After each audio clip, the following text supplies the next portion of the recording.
Kwanzaa holiday has been in full swing so far this week, and the Triad Cultural Arts Incorporated has plenty of ways that you can celebrate right here at home. So let's say good morning to Dr. Felicia Piggott Anderson. She is the program manager at Triad Cultural Arts. Good morning.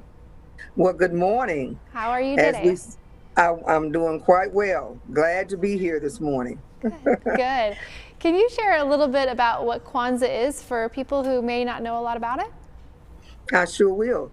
Kwanzaa started in 1966, so that's been about 56 years that we've been celebrating, and it became very important after a motorist was beaten badly by the police in the Watts community of Los Angeles, California, and the people around the community were so angry about it that they erupted in riotous behavior and destroyed their communities.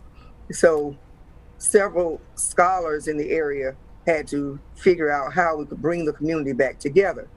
And one of those major scholars was Dr. Maulana Karenga. At that time, he was working on his dissertation, and he had an organization called US, and there were several other scholars involved in that organization, such as Amiri Baraka, a poet, also Ed Bullins, and there are others. And they got together and they talked about what fosters a civilization. What is a civilization made of? And there are 7 principles that a civilization is based on. First, it's unity. They must work together. So that's umoja, our first principle. Self-determination, which is kujichagulia in the Kiswahili language, because they based it on an African harvest festival. So it is a celebration of the harvest festival. And then also we needed Ujima, which is collective work and responsibility.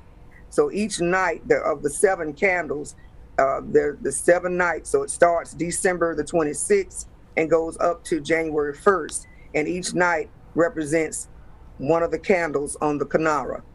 And then Ujima, and then there is Nia, which is purpose. We need purpose for being. We need Ujamaa, which is cooperative economics, supporting the businesses in our community. We also need Kuumba, which is creativity, so that we are finding creative solutions to the problems in our world. And we also need faith, which is Imani, and that's the last night for January 1st. Absolutely. And Dr. Piggott Anderson, you've been explaining so many things, but we also know quickly that there are a lot of events that are happening that the Triad Cultural Center is putting on. Can you go through those so we can know what we have to look forward to?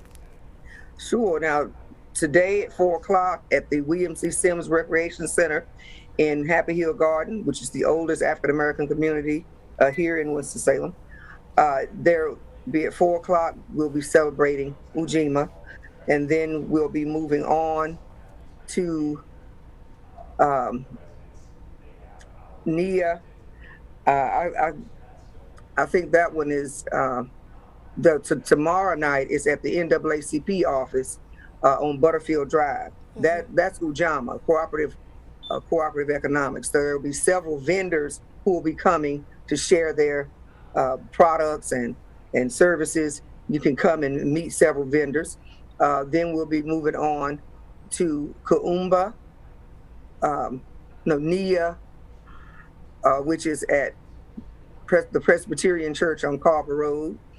And then we have the Kuumba, which will be done at the Delta Arts Center on Highway New Walkertown Road.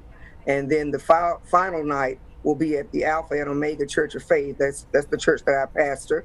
And that's the night of Imani, of faith, and that will be rapping with the elders, the youth rapping with the elders about poetry and song. And so that'll be a good way for us to close out our year.